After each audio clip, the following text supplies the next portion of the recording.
When you started your business, did you do that because you were looking for freedom and flexibility? A lot of us did. And yet, having a business, being an entrepreneur really is more than a 9 to 5 on a lot of days. And when you have clients, their expectations don't stop just because 5 o'clock comes along. We have a fabulous guest today that talks with a lot about our energy and energetic boundaries and how setting boundaries is a key to preventing burnout and keeping up the business that you care so much about. That's why we're all here, right? So stick around. I think you're going to get a lot out of today's conversation.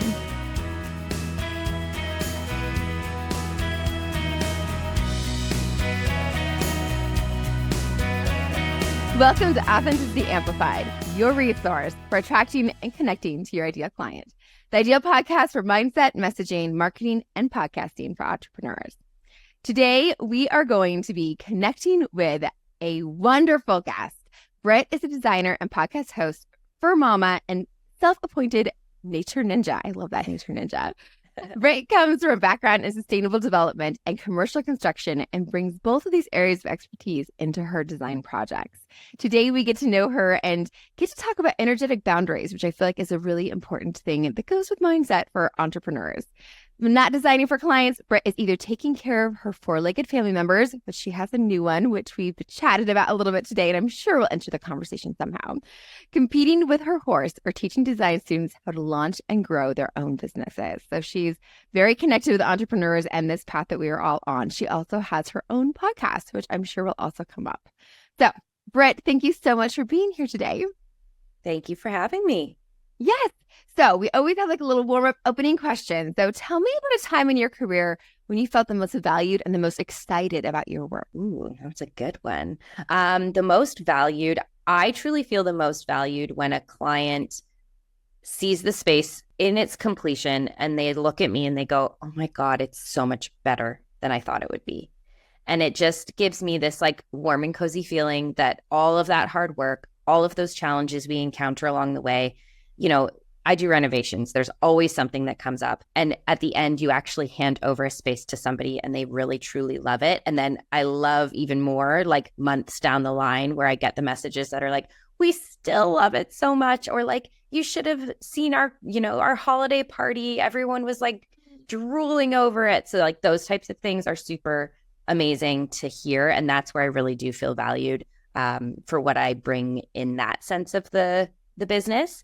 On the side for helping, I really my passion is helping people that are coming up behind me in the industry as well. So I just had a call with a student who just wanted to interview me the other day. And at the end of the call, she was like, this has been so eye-opening. And like, I honestly feel like I wish I'd spoken to you like 3 years ago. And like, she's like, I can't believe you said I can call you anytime. Like, it was just so lovely to hear that it felt supportive. So I really love that side of things too. Like I just like helping people. That's kind of where I like to land. That's beautiful. And it makes sense you have a podcast because I feel like that's like the genuine reason to have the podcast is to be able to give that information and to help people. So yeah, I love that. And so then what is the advice that you were given that you think has made the largest impact on your career that you think that you'd like to pass on to others? I don't know if it was advice that I was given, but I think I've learned throughout my career and in my career before, and maybe at that point it was feedback from clients. So I guess it is advice in a way, but just being transparent. So like just being upfront, honest, and open about whatever's going on. So specifically with issues. So I used to run, before I started my career in design, I used to run a maintenance department for renewable energy. So I would manage large scale solar installations, which in Canada, we have a government program that pays quite a bit of money for green energy generation. And so these projects were generating hundreds of thousands of dollars a month. And so when things went wrong with them, people were losing a lot of money. And the best advice I ever got from a client was like, just be honest with me. Just be honest with me about what's broken, how long it's going to take to fix. And I've really carried that into my career as a designer because it's exactly the same. It's like, I'm really sorry, but the thing we ordered broke. It's going to take 6 weeks to get here.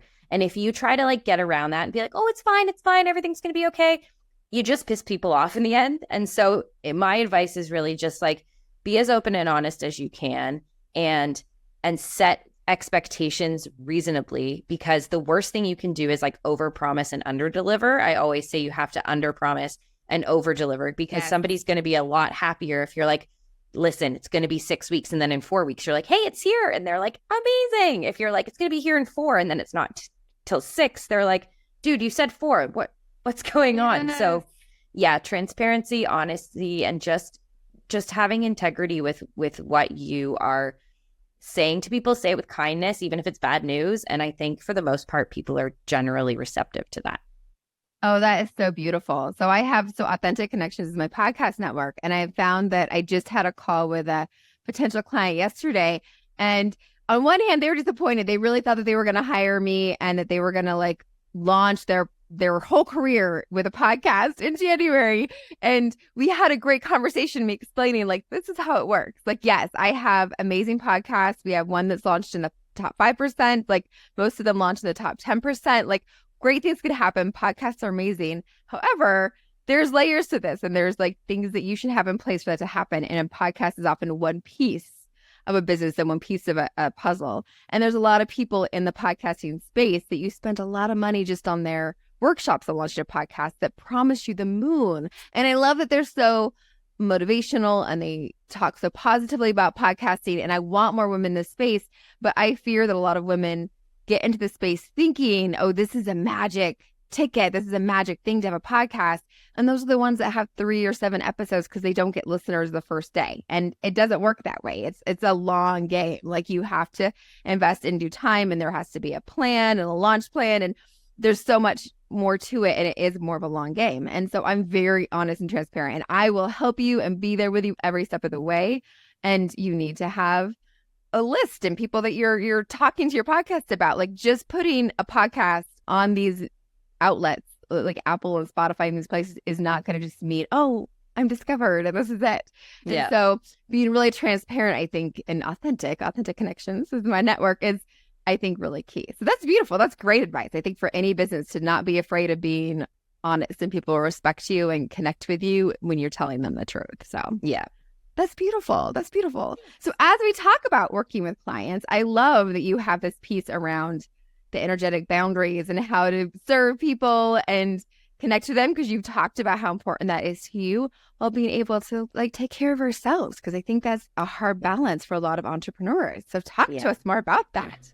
So kind of in that, like flowing from what I said before in terms of being open, transparent, authentic, people feel that. On an energetic level, they feel when you're telling them the truth, when you're in their corner, when you're really working for them and you have their best interests at heart, they can feel it. It's just how energy works, right? If you have bad intentions, people can feel that too. So in terms of setting those energetic boundaries, I am more of an empathic person. So I can feel a lot from my clients. And then when they're stressed, it stresses me out and all those things. So early in my career, that was very disruptive to, like, I don't want to say my mental health because it wasn't like that big of an issue, but it was disruptive to like my state of feeling secure and like, excited about my day. Like I'd wake up and be, okay, that client was upset about this, and that kind of is making me feel anxious. And then like, I have to make sure this, all of those types of things that go with running a business. And it got to a point where I was feeling stressed going to bed. I was feeling stressed waking up, and like I was busy, but I wasn't enjoying being busy in the sense that I felt successful and excited. I was like stressed out because I was taking on all of those emotions. And in what I do, being in people's homes and dealing with people's personal finances, like sometimes what I'm doing for them is the biggest investment they've made besides buying their home. Yes. So, they're handing me hundreds of thousands of dollars, and that's a lot of pressure. And at some point you have to put those things into categories and into buckets and allow you, like, step away from it. And you have to do that when you're running this type of business. Otherwise you will go down a black hole, and like you just will get so run down and so beat up by that, all of those energetic pulls from all of your different clients and their stressors, that you can't take that on. So I had to cultivate kind of a way to still care about my clients and obviously put in the time and ensure that I was giving them the absolute best service and value that they could get from what I was doing for them without taking on their emotions about, going through a renovation, being in a messy house, fighting with their husband because they're living in this destroyed house for 6 months, spending all of their savings.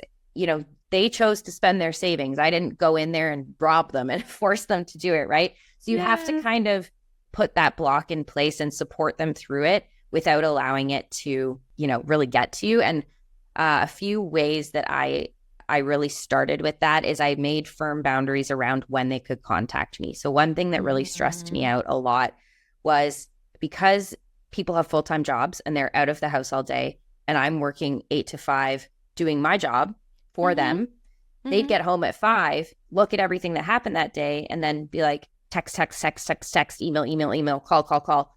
And I'm on the phone till 10 p.m. with people being like, well, I looked at this and I don't really think I like how that lines up. And like, can we talk about it? Do you think you could come over? Like, it's like, you kind of have to be like, at some point, like you want to serve them and you want to be a good customer service person and you want to like be there, but you can't work 8 a.m. to 10 p.m. and not take a break. And anyway, so it got to a point where that was like wearing me down and just burning me out and stressing me out emotionally. And I just finally said no. So I put in place like just an automatic email responder that was like, I do not answer the phone after 5 p.m. There is no such thing as a design emergency. Like if you don't like the color of the drinks, they will still be that color tomorrow. If your house is leaking, call the contractor. It was very much like I had to get firm in that sense that I am here for you. We will solve this problem, but we're not solving it in my time in the evening that I'm spending with my family or when I'm doing things to feed my soul and fill my cup. Like I have to do that for me in order to serve you tomorrow. And that's where that really comes into place. So you have to be firm for yourself. You don't have to be rude. You don't have to be unkind. You just have to say, I am going to help you. We're going to solve this problem, but we're going to do it tomorrow because I don't answer the phone after 5 p.m. Side note with this, but I remember when a friend, somebody I went to high school with, had posted on Facebook about how upset they were and how inconsiderate it was when people texted him or called him, because he was a plumber, when people texted him or called him in the evenings, and how completely inconsiderate it was and how you should never do that and how disrespectful it was and blah, blah, blah. And I remember at the time thinking I didn't have a good enough relationship with them to respond to it, but in my head thinking, just don't answer, just don't respond. I was like, because I'm going to call a plumber in the evening or text them in the evening. I don't expect them to answer. I don't expect them to respond, but I can't be expected to psychically know that this plumber needs to have dinner with his family and I can't call them or text them. Like I call and leave messages for my friends in the evening. I call and leave messages for colleagues. Like if I'm your boss, I need to know to not do stuff, and I need to set my timer and not send things. My emails need to go to during the day because I'm setting a precedent as your supervisor. So as your supervisor, I need to have those boundaries. But as a customer, I need to be able to reach you. You need to decide not to respond. Does that make sense? And so what type of things that us having the boundaries as business people, that we feel this pressure to respond, and really we feel that pressure. I think as a consumer, I understand that you may not answer the phone. Certain consumers, I think, will be upset if somebody doesn't respond, but that's them. That's their response. There's lots of consumers that don't expect you to, but this is when they see it. This is when they're thinking of it. They need to offload. They need to leave a message. They need to whatever else. And that may be all they need, is somewhere to leave a message, is somewhere to respond. And you can get back to them when you can get back to them. But I remember when I saw his thing, is like going, I can't be expected to not get home and have my dishwasher not work and be like, I need to make time during my workday tomorrow to call a plumber, instead of being like, I need to go through the phone book right now and leave messages for all the people that, this is when I have time to do it. And so I don't expect you to answer, but that makes sense that's when that's a great way to frame it. And that's a perfect example, because that is where most entrepreneurs get to first.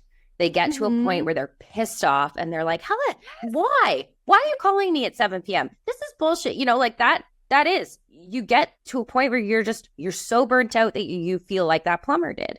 And you are absolutely correct that it is not on the customer. It is on you as a business owner to develop those boundaries and to keep them in place, because nobody has control over your time except you. Mm-hmm. And if you are working for homeowners, which I am, a plumber is, anybody that's doing that, guess what? That's the time that they are thinking about their project. I know my homeowners deal with my emails in the evenings because they're at work all day.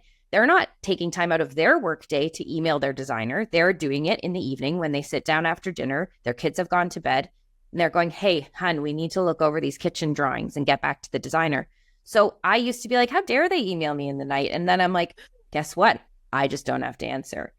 And I have a very like kind email response that's like, it literally says something along the lines of like, you have reached us outside of our business hours. We understand that people have different hours and we will happily respond to you tomorrow, you know, and it's very much, you have to do that for your own business, right? Yeah. Yeah. And I think it's great if their voice, like for that plumber, if his voicemail says, thank you so much for reaching out. This is, if you're calling after 5 p.m., I'm probably spending time with my family. I will get back to you in the morning. Like you could just leave that message and then just don't answer your phone. And my phone has two different, so you can actually get like an app phone number for your phone. So I have a separate work number. And I only answer that number during certain hours. And so you can have like a separate phone number even. It doesn't even have to be your phone number. So then you know that when you're going to answer it or not answer it, so that people can have that demarcation of when they answer. But yeah, outgoing messages that say like, this is what's going on. This is when I respond. And I even have people that have the emails that say like, I only respond to emails at 10 a.m. and 2 p.m. because we had somebody on my other podcast, the Brit show, that talked about like how distracting emails can be. And so it's good to turn off even your email inbox if you're somebody who works from a computer a lot, that you're not just like constantly like in the middle of this flow project and email, and you can respond to the email and then flow, and then because it takes you like 15 minutes to get back into your other project. So, exactly. Like you need to decide what works best for you and just communicate that. And going back to your transparency and honesty, being really good about communicating, like, this is how I do things, and people can understand that. Exactly. And I've had clients in the past who, you know, they don't love that. And they're like, well, that's the time I'm available. I need you to be available to speak to me at 7 p.m.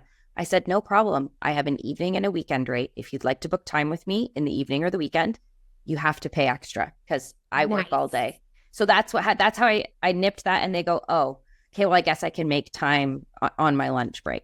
You're like, great. That's when we'll have our phone call. If you need to have a phone call every week, you don't like, I'm happy to make time at 7 p.m. But if I'm going to make that time, I need to be compensated for that. Beyond like, you know, that's time I don't get to go ride my horse. That's time I don't get to take my dogs for a walk. That's time I don't get to sit down with my husband. So that needs to be an equal exchange. And that's where the energetic part comes in. It's got to be an equal exchange of energy. Those things are valuable to me. So my value goes up during the times when you are taking away things that are valuable to me.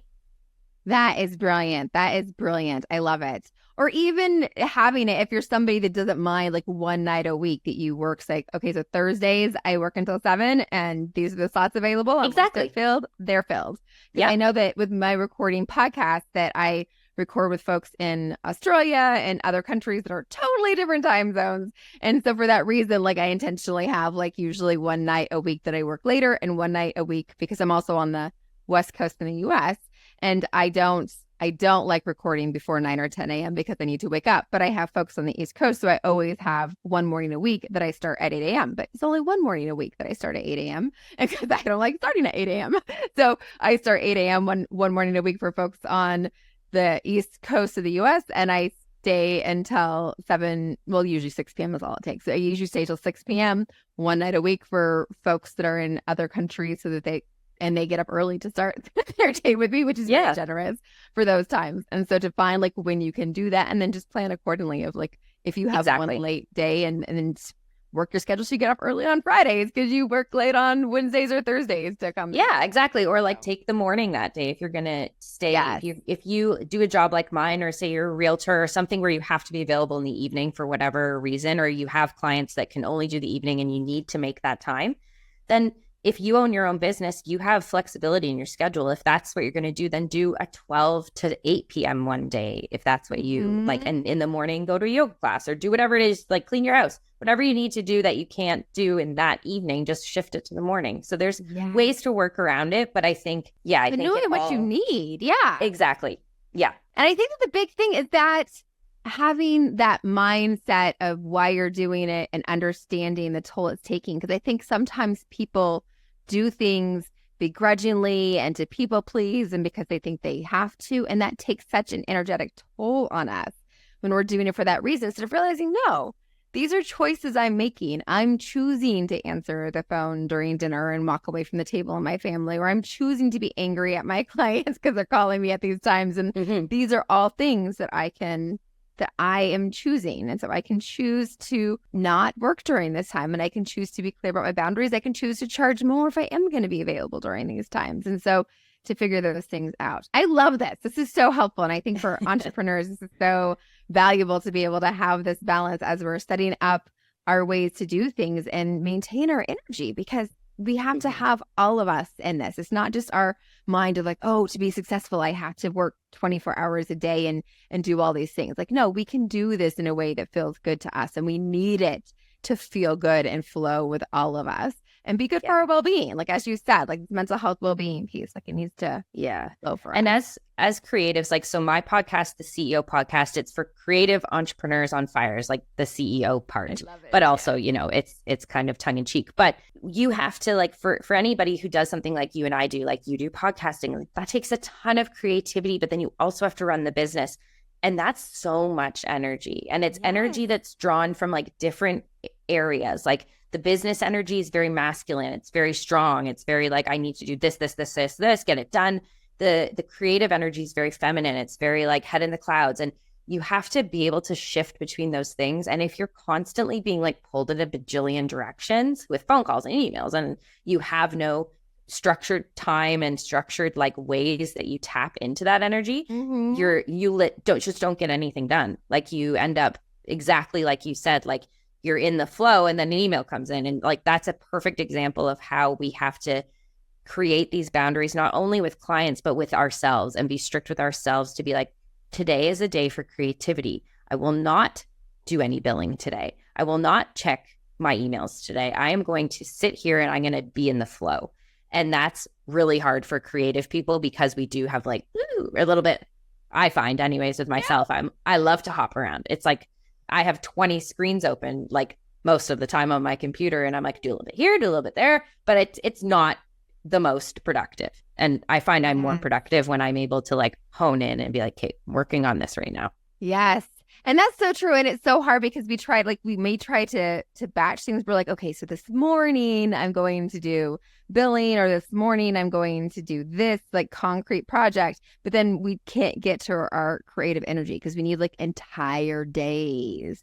We need chunks of time for that. We don't need just like these 10 minutes or this 2 hour, like you need time, and you need to go on a walk first. You need to like sit with your cup of tea. You need to like get in these flows and get in these spaces to get to your creative energy. And I really feel that absolutely that's something that you need to give yourself room for, and just expecting yourself to be like, oh, boom, right now I'm going to be creative and come up with this podcast that connects with people and feels really genuine. And like, no, like you need to like, you're coming up with your topics for things, and you're coming up with your ways to like, even we're talking about messaging for clients and how to like market to clients and talk to our clients. If we're not doing a podcast, we're doing other like copy and content marketing, like to be able to connect with them, we need to get in this space of really like, okay, who is my client? Who am I talking to? Like, what am I doing with this? And like, you need to get in this flow space, and we can't just expect ourselves to like immediately just transfer like that. That's a really, really good point. I really like that.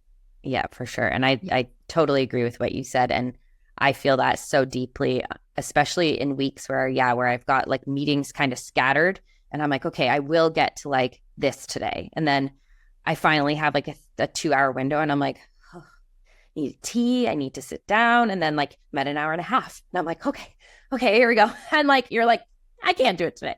I can't. I'm not there. No, it's not happening right now. Yeah. No, exactly. Or it takes me like 5 hours, but I think it was going to take 20 minutes because I need to like, actually do it. And then my day takes more time than I want it to. And so then that can lead to the resentment and frustration and the burnout. So that's why we need to give ourselves space for that and understand that those things take space and take time. Yes, that is definitely so fabulous. That is really, really helpful. And so with doing this is so valuable. Thank you so much, Brittany. I'm so glad that you're here today. Yeah, you're very welcome. Yes. And this is actually perfect because like the next piece with it, the sharing the expertise part of it is really trying to talk about like what can our listeners do trying to better amplify their message and better connect to their clients. And I really feel like that what you just said with us getting into the flow when we're trying to connect with our clients is probably one of the best things we can do. Have you found that that's one of the better ways to connect to your clients is be in that space for them?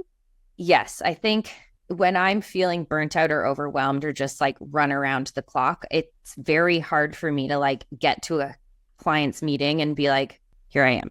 Because I'm like, I got to do this. I got to order that. I got to do all these things. So I think, yes, I think clients deserve, especially in my business, it's a luxury service. They're paying a premium to have your opinion, to have your time, to have your energy, to have your creativity. They are buying your creativity. So I think it is a disservice to them to rush through that or to, not allow them to get out everything they need to get out. So we have people usually ask like when they call for their first meeting, like, how do you function? And I said, okay, well, our first meeting is like 1 to 3 hours. And they're like, what do you mean it's 1 to 3 hours? I said, like, it's whatever you need. Like it all costs the same. And if you only need 1 hour, cool. If you need 3 hours, cool. Like it's, it all is what it is. But, we have to go through that. And some people are like, I have this project, this project, this project. I want you to focus on that. And you're like, great. Anything else? They're like, nope, that's all. And so they are like organized and good. And some people like, they need to like talk you through how like they spend time with their family in that space and like how they want it to be in the future. And like, I can't rush that. Like that is something that people have to be able to share. That's the most important meeting because we get all of that information off the hop. And that's like where we build the whole project from. So if we don't have that time with them and the time to just like settle into what they need and the time to like feel each other out, it's like that's where the foundation's built, I guess is what I'm saying. Yeah. Yes. No, exactly. You need to make sure that you have that connection in that space and you give them room to feel connected and that you don't rush your clients and that you make sure that connecting with your clients when you give them that time is a priority. I think that's beautiful because I think that's very important. Oh, look at that. I almost knocked my microphone over. That was awesome. Keeping it real here. Keeping it real. That's awesome. Yeah. So today, I think so. What is the one thing that you feel like people can just like implement from today? And I feel like the one thing might be around those boundaries, like looking at what boundary do you need to set in an honest, clear way, and how can you set that? And to actually make a voicemail or an email message or some way to clearly set that boundary for yourself, if not publicly for other people, I think is the first step that people can really take to really apply this. Wouldn't you think? I do. I think it's identifying what causes you the most pain, like identify the pain point for yourself. So is your pain point people calling you in the evening? Is your pain point that you don't feel you have quiet time in your day? Like that's one thing I do personally because I have a business where there's projects going on and I have trades calling like at 8 a.m. my phone starts to ring and it doesn't stop until their day is done at 5. So it's like, for me, I get up at 4:30. I read my book for half an hour because I like to wake up that way. I work out, I answer emails and I do what I call deep work. So if I'm working on a course or if I'm working on something that needs a lot of my attention, I do that in the morning before I basically am like open for business because it's my time where I know it will be quiet. So if that's something you need, do that. You don't have to make it a public thing. It can just be how you shift your schedule, how you time block to allow yourself the space you need in your business so that you're not, by 9 a.m. most days, I'm like, I'm good. I got my workout done. I got the things that needed to be done off my list. And now if the day blows up, I can roll with the punches because those things are finished. So I think prioritizing like your most important tasks at the beginning of your day is important. So if that is kind of where you're leaning, do that. But if it is like the client's calling at the end of the day, then implement those boundaries, implement your business hours, and create that transparent communication to your clients. Like put it on your website, we are available 9 to 5. Yeah. It's very simple to put it in place. It's literally one autoresponder email. And like, I think there's even text autoresponders. Like if you have a business phone or a business line, you can do like an autoresponder text too. Start and knowing what those boundaries are, and you following those boundaries instead of be strict with yourself. Yes.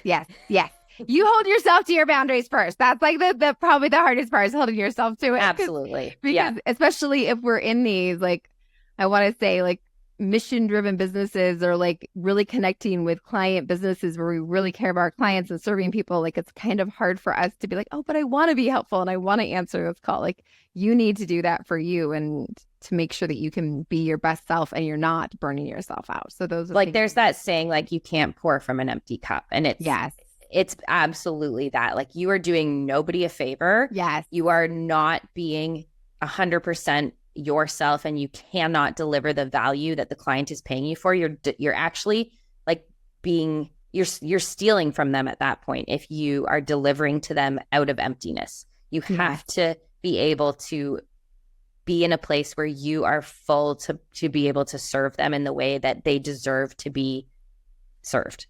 Yes. Yeah. So if it's a struggle for you, I think it's a good way to reframe it. Because I think, well, no, I have to answer that email. I have to do this. It's like, don't steal from your clients. And then you're like, shit. Okay. Yeah. Okay. I'm my client. Okay. I understand. Yeah. That helps. That's amazing. So what is the best place for people? We'll have it in the show notes as well. But what is the best way for people to connect with you and find you? So for the podcast, it's the CEO podcast. It's Spotify, Apple, everywhere you find your podcasts. And if you're interested in the design side of things, our best place is Instagram. So at BSW Design is our tag there.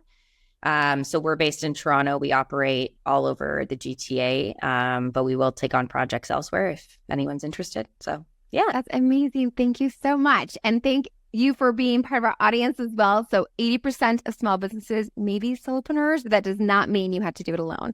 So we're here every single week, and I hope you will be too. Thank you for joining us. Thank you for having me.